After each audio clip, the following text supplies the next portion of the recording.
Welcome to this week's episode of the Jewish Diaspora Report. On this week's episode, we talk about how Anna Kasparian and the progressive left is confidently incorrect. Let's get started.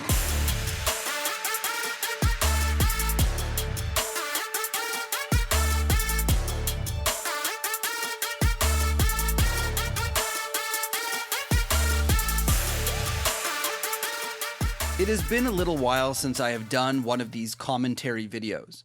I like doing them once in a while, whether it's on famous influencers or broadcasters or online trolls, in order to show you how something you might have seen online or on YouTube can be a manipulation of the facts.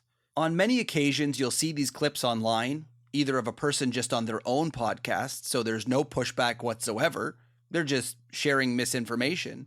And in other cases, you have people who are on mainstream media or on podcasts of people who agree with them, and you won't have people who are willing or able to call these people out for their lies. And so occasionally, I like to do these things so not only will you better understand the reality and the facts, but you will see how these people are manipulating the facts and possibly arm you with the facts of how you can defend against many of these very commonly used false claims.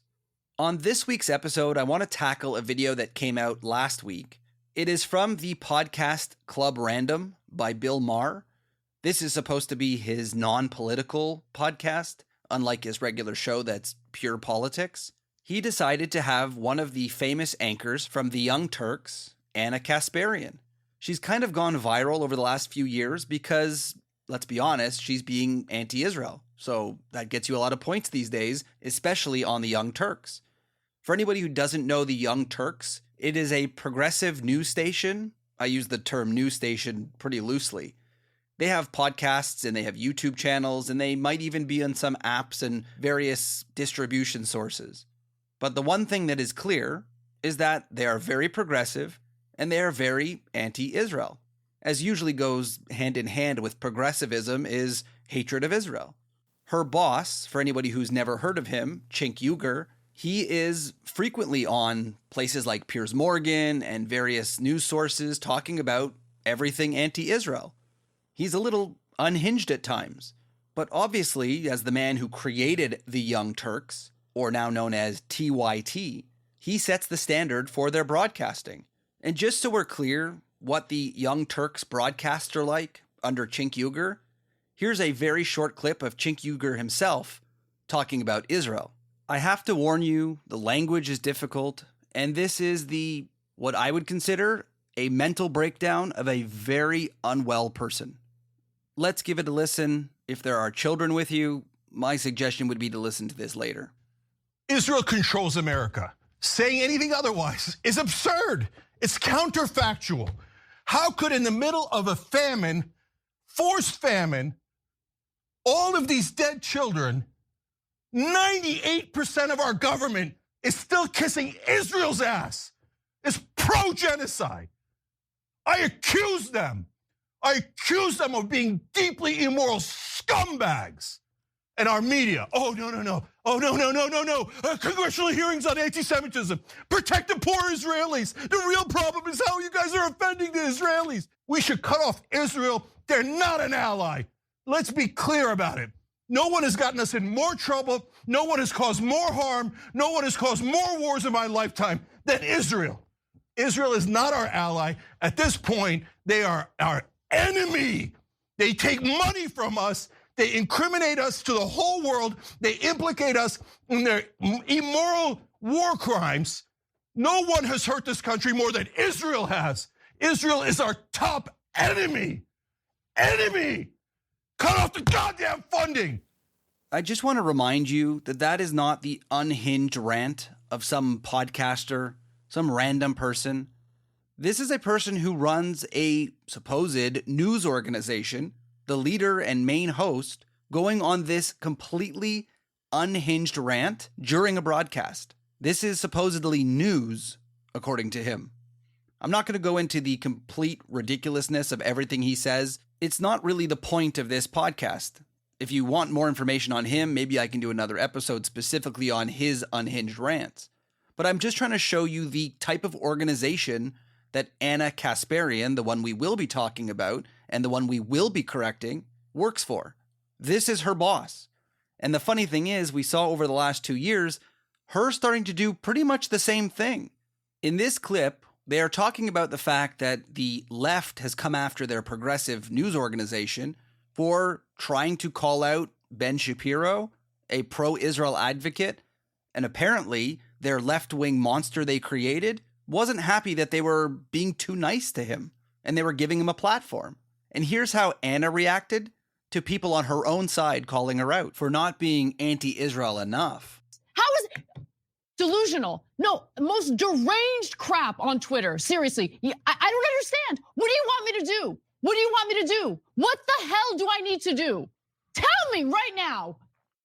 Yeah, no, look. No, people are deranged. You are deranged. You're deranged. How the hell did I give Ben Shapiro a pass? I was the one who chose to do that story. We did that story. And I don't know how much more aggressive we could be in condemning him in that story. Deranged, deranged. I don't know what else you want from me. Jesus Christ. Jesus Christ. I can't take it anymore. Go ahead, Cenk. Sorry. Just as we did. The reason I wanted to show you these two clips is because you need to have an understanding of who these people are.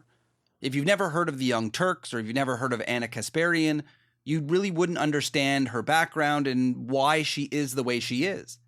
Maybe it's because she really believes these things. It's very possible. There are a lot of lies in the progressive movement about Israel, and it explains maybe why she's so angry. If you heard in your social media feed about mass starvation, purposeful killings of children, and a genocide, you would probably be just as angry. The reason they have to lash out is the fact that it's not actually happening and people don't really believe them. And I guess they have to scream louder to try and get people to believe them. The other option, which is not necessarily mutually exclusive, could be the fact that these people do know that there is a lot of money in Israel hate these days. So let's be honest, you run a news program, as unhinged as it sounds, as long as you're talking about Israel every day of the week, you get a lot of clicks, you get a lot of views. So is it that they believe these things? Possible. Or they're doing it for the money, which is also possible. So this is the background and the context of who Anna Kasparian and the Young Turks are. And so when we get to the Bill Maher podcast and they start talking about Gaza, you'll understand maybe why she has these views. And as I said earlier, I'm not picking necessarily on the hosts. Sometimes the hosts are willing participants. They allow these kind of lies to be spread because they agree with them or they believe them. In other cases, you have people who are happily pushing back against these lies. And Bill Maher is a person who's on the pro-Israel side. I like to call the pro-reality side, the part that actually uses their brain. But the problem is that she says a lot of things that Bill Maher doesn't really know the answer to. And so that's where I come in. I want to give you guys the actual answers as if I was interviewing her, because I wouldn't let her get away with the lies she was telling. So we're going to listen to a clip of Bill Maher's Club Random with Anna Kasparian, and I might stop it here and there to give you either the context that she's missing, the lie she's telling, or maybe the information that you should know in regards to her claims. So the next thing you're going to hear is the clip from Bill Maher and Anna Kasparian. If you're listening to a podcast... The truth never makes me uncomfortable. It only exhilarates me. I mean... no matter where it's, on whatever side it is. Yeah? And you want to talk about a little bit of truth in Gaza then? You want to get exhilarated right now? I can exhilarate you. I know you're going to say genocide, and I'm going to say, well, you don't know what the word means. And it's like, if you don't even know what the words mean... I'm Armenian. I know what the word means. Right. Yeah. Okay, it's when you try to wipe out an entire... population of people, which they didn't come close to doing. I mean, they prosecuted a war in which they were attacked, which everybody gets to do. Which, by the way, let me just say, if they were literally going after Hamas, that is legitimate. That's totally legitimate. But that's not what's happening. Hamas hides in tunnels underneath hospitals. You can't go in. Hold on. I'm going to stop it here really quickly for two reasons. Number one, I respect the fact that Anna Kasparian is Armenian and understands the Armenian genocide from a personal standpoint. What I do have a little bit of an issue with is the fact that she might be using it as some sort of justification for her claims where I, as a person who understands genocide, can then now call something else a genocide from a place of authority. The problem with what Anna is saying, aside from the ironic fact that she works for an organization called the Young Turks, the people who did the Armenian genocide, clearly it doesn't bother her all that much. The Armenian genocide probably doesn't mean too much to her. But putting that ironic part aside, she knows full well what a genocide is. Like, for example, the fact that in the Armenian genocide, the population of Armenians in the world dropped 60 to 75% during the genocide. Armenian populations around 1915 was somewhere around 2 to 2.5 million. Estimated deaths was 1 to 1.5 million people dead. That is a genocide. Much like the Jews of the Holocaust, we saw a drastic population drop, one that hasn't even been recovered yet for the Jews. And so for someone who understands what a genocide is, it is a little silly for her to call a genocide something where, wait for it, less than 1% of the Palestinian Arab community in the world was killed. So on the one hand, you have 60 to 75% versus less than 1%. To be fair, it's actually less than half of 1% have been dead of the world's Palestinian Arab population. If you want to get a little technical with it and say, we're only talking about Gazans, even though the Gazans wouldn't be a protected people, a Palestinian Arab could be considered a nationality, but Gazan is not. It's also not a race or religion. But nonetheless, if we focus only on Gaza, if 70,000 are dead, according to Hamas and Gaza Health Ministry, that still only makes 2% of the population killed. Still far from a genocide. We also have to admit that out of those 70,000, we know most of them were Hamas members, as admitted by Hamas, and that the population grew under this quote-unquote genocide.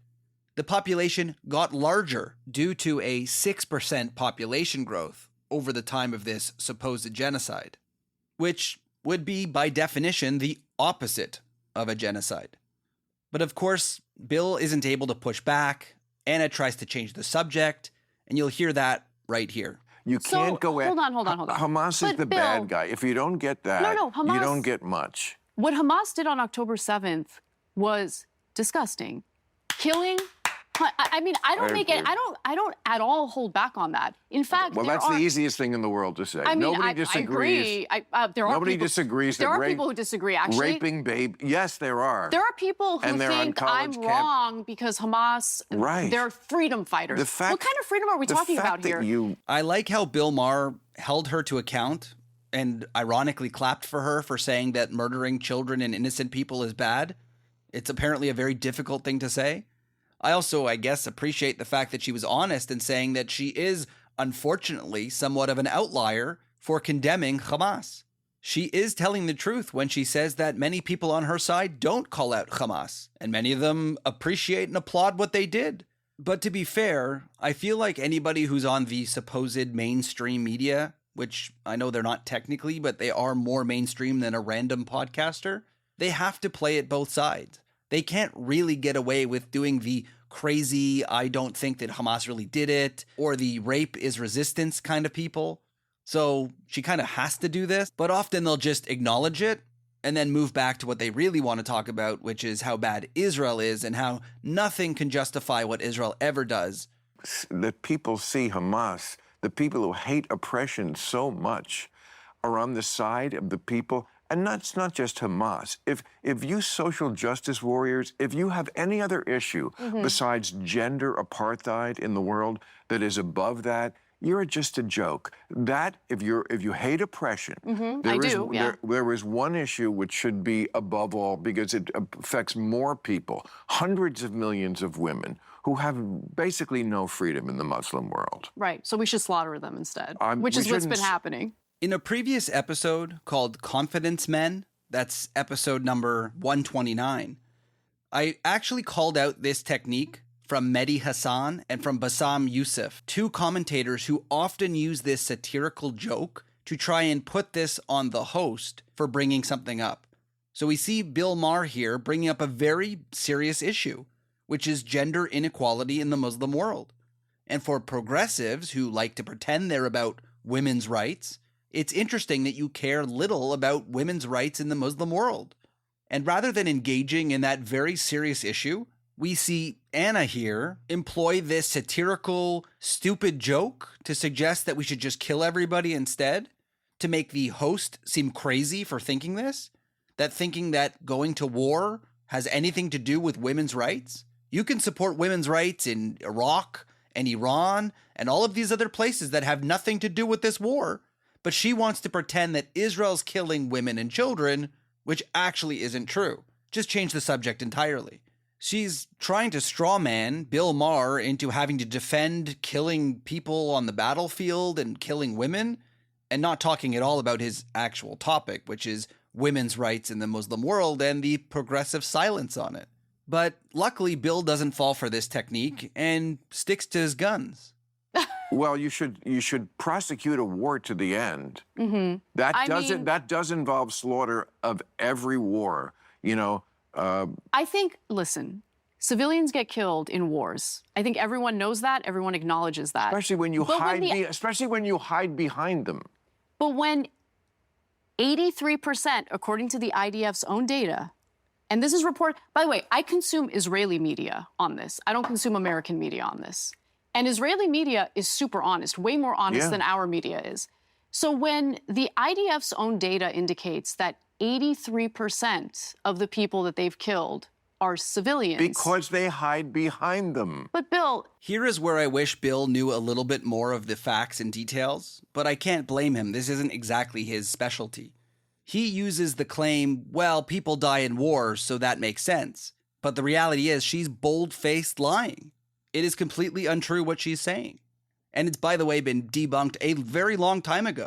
But I joked recently on social media about how they have so few talking points to use that even when they're openly debunked, they have to stick to them because they really don't have anything else to use that's on their side. So they'll stick with these fake talking points. So I'll explain where this 83% lie comes from.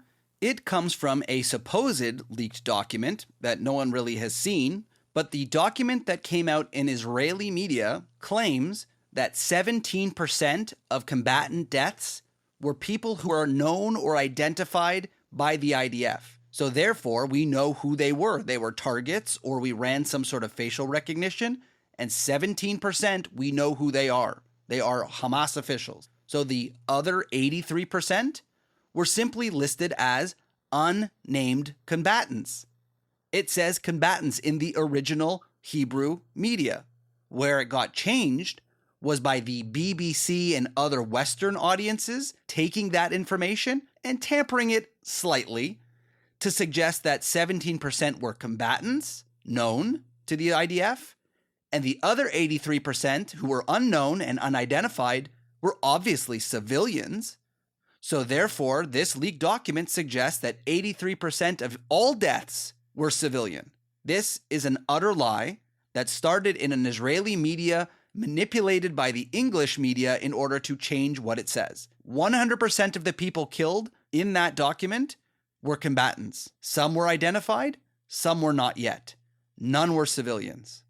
And interestingly, for many, many months now, we've known the actual number because the Gaza Health Ministry puts it out openly to the public. You can go download it right now. And experts from the Henry Jackson Society, a human rights and democracy think tank, has gone through the list many, many months ago and found that 75% of the casualties on those lists are fighting aged males, not women, not children like they claim. It was a lie from the beginning. And not surprisingly, this week, it came out officially as the new updated Hamas and Gaza Health Ministry casualty lists came out. The Gaza Health Ministry was forced to drop 3,400 fully identified names off of their August and October 2024 report, including 1,000 that were supposedly children. These deaths never happened. They completely disappeared off of these public lists. And after going through the list again, according to the Gaza Health Ministry, 72% of the people on those lists were fighting aged males, very similar to what the Henry Jackson Society had already said months ago. Hamas is now admitting that 72% of the casualties are fighting aged males. So this idea that Israel is intentionally attacking people, especially women and children, isn't available in the facts. These are public documents that she could easily download, but doesn't care to because she wants these talking points that are complete lies. And one thing that Anna does to try and cover herself from all of these lies is try and use the tokenized Jewish publications. Like, all of this is Israeli media. So therefore, it's not me saying this, it's the Jews saying this.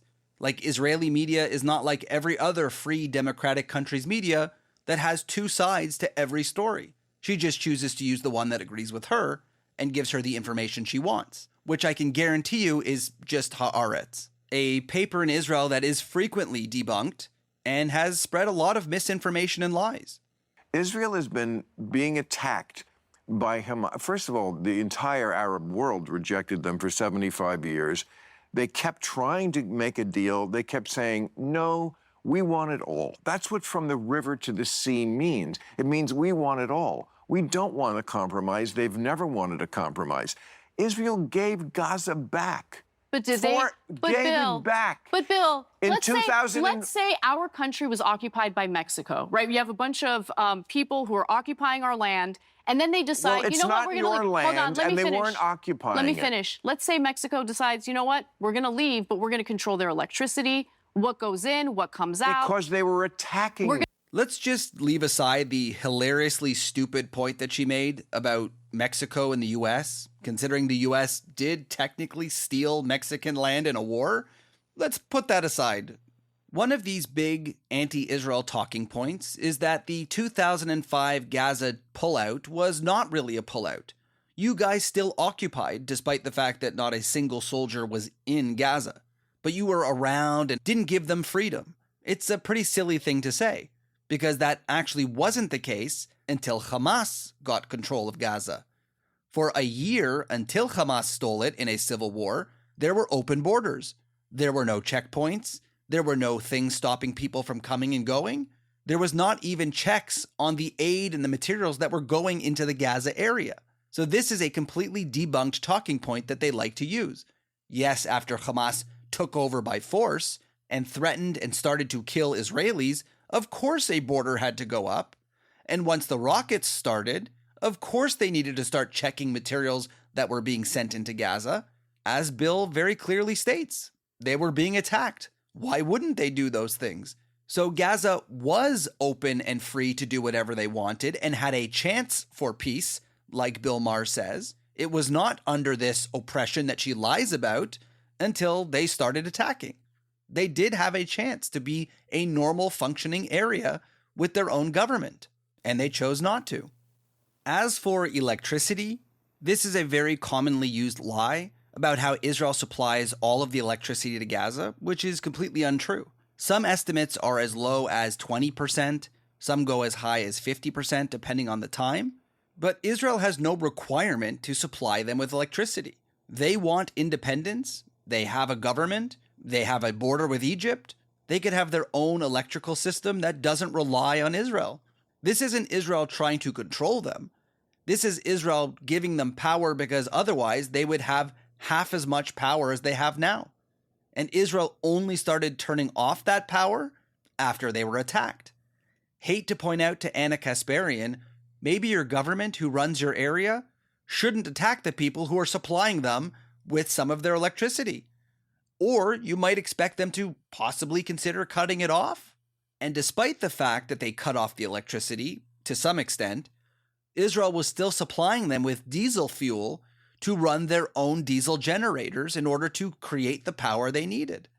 Israel didn't just cut them off completely, nor did they really have to supply them with anything. No other army in history has ever provided their enemy with fuel and electricity, only in Gaza and only with Israel. And apparently, according to the progressives, they don't realize that Egypt exists and that Egypt could give them oil or power or water. And no one asks why they don't. I mean, Israel has nuclear weapons, Bill. They have nuclear weapons. And they don't. And that's, they have the world's military superpower backing them. Right. Well, they have nuclear weapons which they don't use. If Hamas No, they don't use it, but just to pretend if like... if Hamas had a nuclear weapon, how many seconds would it take before they used it on Israel? I have no idea. 3. 3's the answer. 3 seconds. How do you know that, Bill? Come on. Because it's in their charter. If they used a nuclear weapon against Israel, I'm pretty sure the very land that Hamas cares about would be done for. It's kind of funny here that he does point out a very clear fact that Hamas absolutely would use nuclear weapons or some type of dirty bomb in order to kill as many Jewish people as they could. It is indeed in their charter to kill all of the Jews. And if you look at the original charter they wrote in 1980, it didn't even use the term the state of Palestine or the land of Palestine as a state. They simply wanted the Jews gone. In 2017, they were forced to pretend that they cared about a state, but they definitely don't, or the land. And if you need any more proof of that, you might look at the rocket fire that came out of Gaza, indiscriminately bombing places in Israel. Apparently, they care so much about the land, including the Muslims and the Arabs who live there, shooting rockets at mosques and Muslim people. Tell me again how they care about the land, apparently. Okay, well, then they would be martyrs, and that would be a good thing, because that's their death cult view of the world. It's a good thing when you die. That's why they strap suicide vests sometimes on children. The fact that you can't see the moral difference between these two sides always amazes me among people. I actually don't see the moral difference when you have like Bezalel Smotrich and Ben Gvir literally talking about exterminating the entire population of Gaza. So this is definitely one of their favorite go-tos, is blaming the only 2 Israeli politicians, far right, that they can claim this is apparently representative of the entire Israeli people, which is kind of a joke when you look at the actual votes cast. They received about 10% of the vote, which is not exactly a glaring majority of people. But nonetheless, they'll try and use them as some sort of example of what the Israelis as a whole want. Meanwhile, she's flat out ignoring the very valid point that Bill brought up, which she ignored, which is the fact that it's not the same when you strap bombs to children to go and kill civilians, and a couple of people made some stupid claims that no one agrees with. They are in no way similar. They're absolutely different. And by ignoring the fact that the Palestinian Arabs are using their children as weapons against the Jews only shows your inability to actually assess both sides. 2 politicians with apparently about 10% of the vote versus the official government of the Gazan people, who according to last polls has like 80% support amongst their people. This really is just mental gymnastics at this point, a way to justify your view, even though it makes pretty much no sense. I am willing to admit, because it's the truth, that what Hamas did on October 7th was a fucking atrocity. Oh, wow. Killing innocent people. Who couldn't admit that? But you have a difficult time at least acknowledging the atrocities that have been committed against innocent civilians in Gaza. Well, it depends on what you call an atrocity. All wars are going to have atrocities. A double tap on a hospital? All war... What I find is kind of interesting and ironic here is how Anna seems desperate for a win. Just tell me that sometimes Israel is wrong and I can feel like I beat you, or like maybe I'm getting you on my side, or maybe it makes her feel better that some of the viewers might think that she's right because she's not. So if Bill agrees and says, yes, Israel's also wrong, she could feel like a winner and that she's made some sort of sense in this whole debate. And it's only more ironic in the fact that she herself barely ever even mentions Hamas. Every time Bill brings up an issue like way they treat women, the suicide bombings, any of these things, she always somehow tries to deflect off of her own point, off of Hamas, and put it on Israel, which she's doing just in this same sentence. She's going to then bring up the supposed double tap, and we'll talk about that in a second. But this is all a deflection to get away from the original point, which is the fact that she's running cover for Hamas and just blaming Israel for anything, and they can do only wrong when Hamas, I guess did one thing wrong. A double tap on a hospital? So when the first responders show up? I don't know exactly what you're talking about. I vaguely remember the thing. Right. Yeah, first of all, that's an old terrorist trick. Mm-hmm. That's what they do all the time. Okay, but are you at least going to acknowledge that the IDF doing that was wrong? Yeah, I'm sure they have committed what we would call war crimes, as every army does in every war. Right, including our own, right? In every war. including the Civil War. Again, you can kind of see here that she's begging for a win. Please just agree with me that all war is bad and that even the American army and every other army does bad things. No one's denying that. No one suggests that war is perfect. Wars are horrible. Wars are messy. Things happen. But with this supposed double tap, something that Bill Maher unfortunately couldn't hold her feet to the fire about, is the fact that in that supposed illegal double tap that she's complaining about, where the Israelis attacked one spot and then hit the same building for a second time, is because there were terrorists there. And at first, when Israel apologized and said it was a mistake, they didn't know that apparently they had killed multiple fake journalists who were actually Hamas members who were using cameras to spy on the IDF. Not too long later, of course, the martyr photos came out of the people who died, and Israel was confirmed to be correct in hitting that hospital. Maybe her question should be more about why Hamas is using hospitals, an actual war crime. She doesn't complain or care that they use hospitals. To be fair, she probably doesn't even believe they use hospitals, but they are, because in that strike, multiple Hamas members were logged by Hamas as martyrs. So therefore, we know they were there and they died. Is it possible that some people got hurt? Absolutely. It is possible, and it's a shame. It's why people shouldn't be using hospitals as basis for their war. This is why it's a war crime. So is it Israel's fault for killing terrorists who were using a hospital? Or is it Hamas's fault for using the hospital and putting those people at risk? This is what people in the progressive side don't want to acknowledge or don't understand or don't even know. For the record, under international law, if they use that hospital or any site that is meant for humanitarian aid as a base, it is no longer protected under international law. It is not a war crime to hit that spot.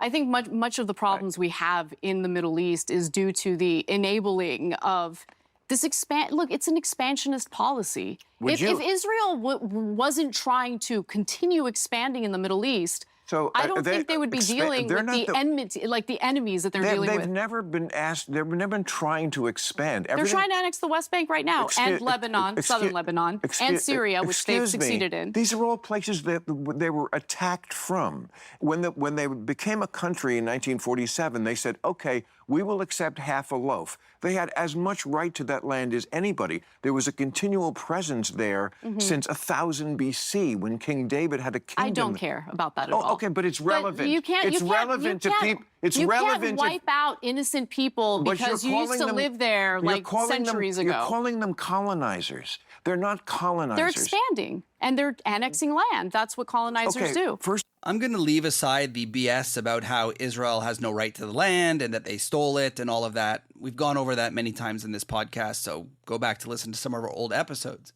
The idea of the West Bank or Judea and Samaria being an expansion, that was our land, not even in a biblical sense. The only reason why it became the West Bank and part of Jordan and why the Arabs moved there was because they stole it from the Jews. That was land that was part of the British Mandate of Palestine, promised to the Jewish people, that was stolen by Jordan illegally in 1948. So why is it that now Jews moving back to the land that was theirs, internationally recognized as theirs, is somehow now stealing the land and expansionist? And by the way, let's put aside the fact that the people of supposedly a Palestinian state want from the river to the sea. Is that not expansionist talk? Are they not asking for more land than they currently have? So meanwhile, while she's supporting the expansionist policies of the Palestinian Arabs, she's claiming the Jews are the ones who are expanding? The Jews, the ones who gave up in 2005, the Gaza area? That's expansionist? They gave up the Sinai Peninsula, which we controlled from Egypt for peace? That's expansionist? The fact that we did move into Lebanon a little bit because of a war, as Bill Maher points out, started, and Syria, when that Syrian regime fell and we need to protect our border, those lands are negotiable and will be removed once it is safe, as is always the case. If you look at a map of Israel today versus a map of Israel from 1967, nothing really has changed. The idea of expansionism is laughable considering the fact that Israel's only gotten smaller since 1967. I'll be honest, we, the Jewish people, are as good at expanding our region as we are genocide, because apparently we're not good at either of them. We seem to do the opposite somehow. It's ridiculous, the stuff that these people spout, and it goes against your very own eyes if you look at a map. Again, they were willing to take half a loaf. Then they were attacked in Excuse me. It's way more complicated than that, but it's okay. Well, I don't know if you know the history. I do really well. Really? Yeah. Tell me the war. So, for instance, when one of the when were issues- they attacked? What wars? Okay, so in 1967, when that was the first time? No, that wasn't the first time. When was? But when you say that they have offered land to the Palestinians, land that belonged to them in the first place. I love that Bill Maher here called her out for having no idea after saying, oh, I know everything about the history, then saying, okay, well, tell us about the wars. And she avoided it like the plague, because as much as she pretends she knows, I think deep down she knows she has no clue what she's talking about. So she had to switch the topic. Then, as always, tried to deflect to a talking point I think she felt more comfortable with, which is that the Israelis were offering land to the Palestinians that already belonged to the Palestinian Arabs, which is complete BS.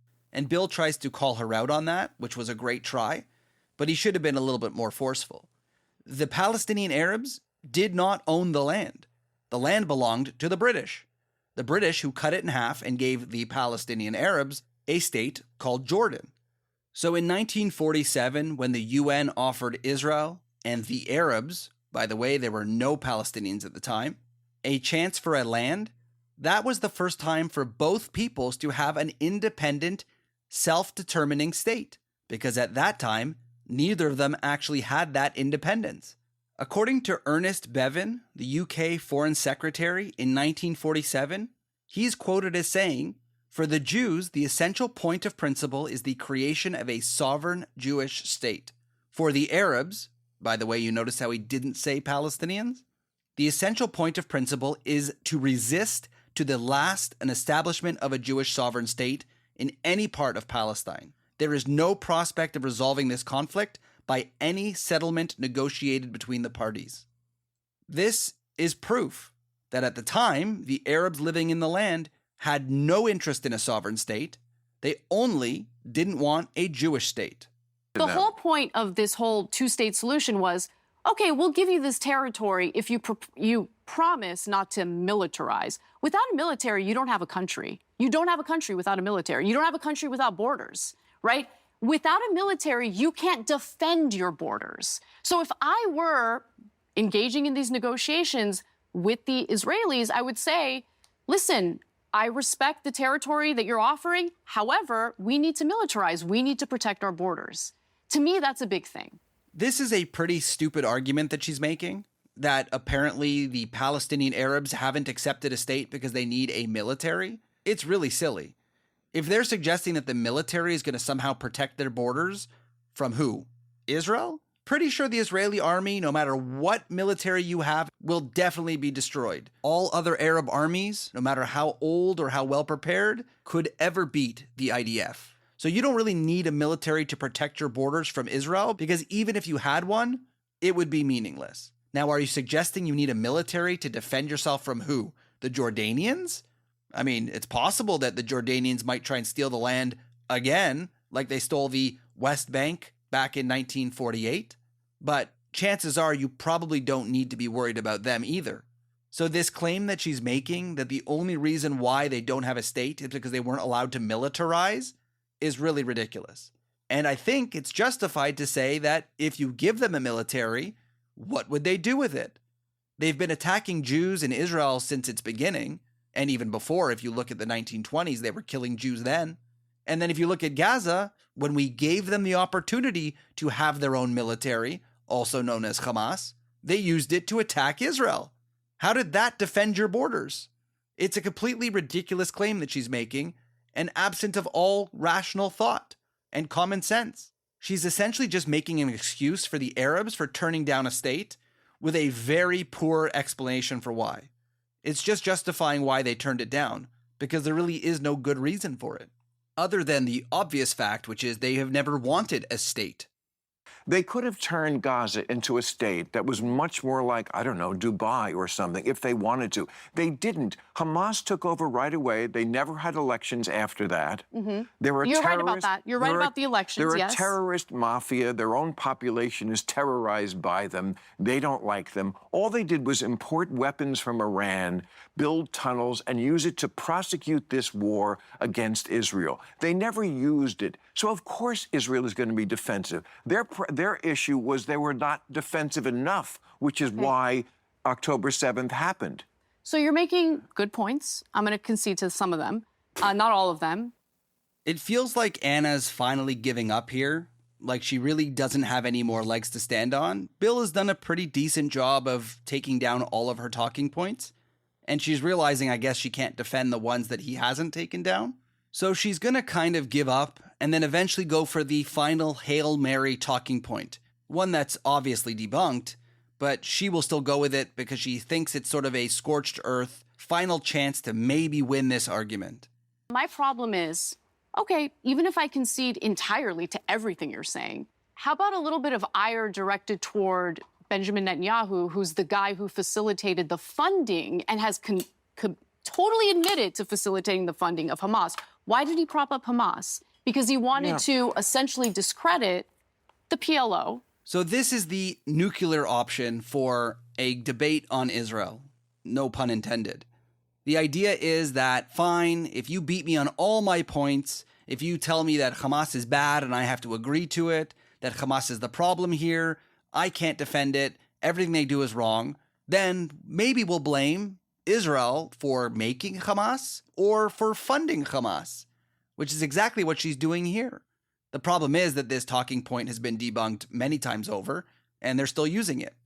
I'm fairly sure that I've talked about this on the podcast before, but just briefly, the claim that Netanyahu was funding Hamas is a complete lie, and it's been debunked forever. We do know that Netanyahu did in fact allow money to go into Gaza from Qatar. So Netanyahu and the Israelis were not funding Hamas. Qatar was funding Hamas. And Israel decided to change policies from full isolation, from not allowing any international aid money to get in, to be more on par with the PLO or the PA, to allow international aid money to go there for the people of Gaza, and to even allow work permits once again from Gaza to Israel, to hopefully make the lives of Gazans better, so maybe they'll stop trying to kill Israelis. Unfortunately, that was a stupid idea, and apparently they still wanted to kill Israelis. But this claim that Israel funded and that Netanyahu funded is a complete lie. And the claim that somehow this is to counter the PLO is actually kind of laughable because he put them on par with the PLO. The PLO gets the same international aid. Their people from the West Bank or Judea and Samaria get to come into Israel and get some work permits. The same now for Gaza. They put them on par. But somehow this is supporting Hamas? You can't have it both ways, that Israel needs to do more and provide them with electricity and all of this other stuff, where at the same time you're complaining that Israel is providing them with too much. It's obviously a scam.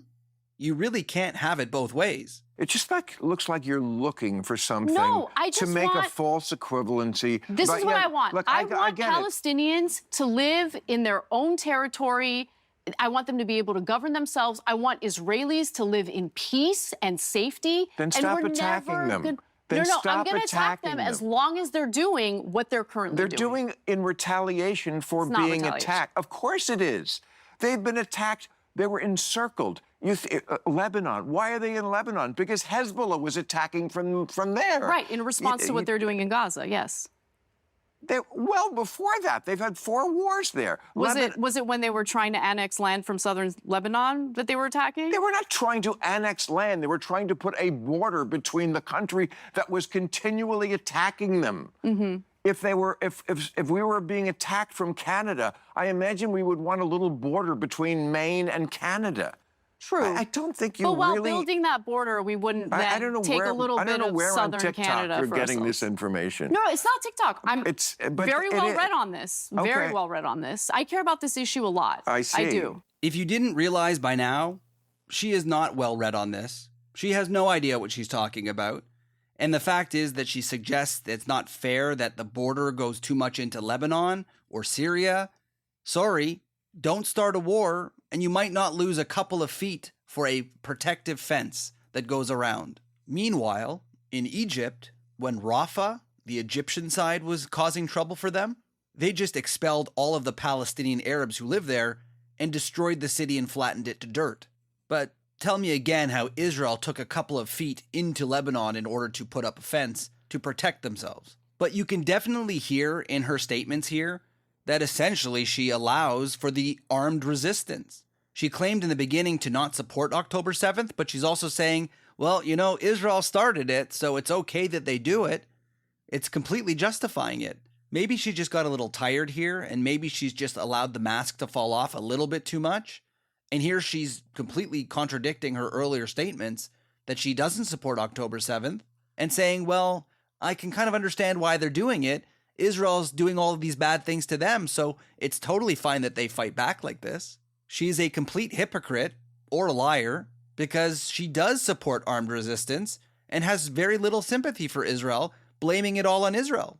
It's all Israel's fault and they deserve these attacks.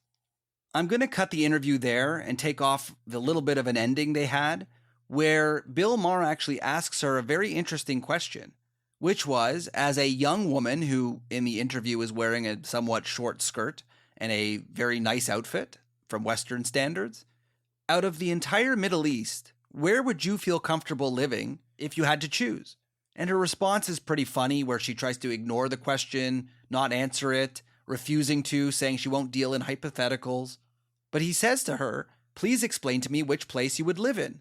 It seems like it's common sense if you could live in Pakistan or Iran or Lebanon or Syria or even Gaza or the West Bank or Judea and Samaria. Where would you live as a woman who looks and acts like you and wants the freedoms that you want? Which country would you live in the Middle East? And she literally refused to answer it. He called her out for not wanting to answer it and saying that it would obviously be Tel Aviv.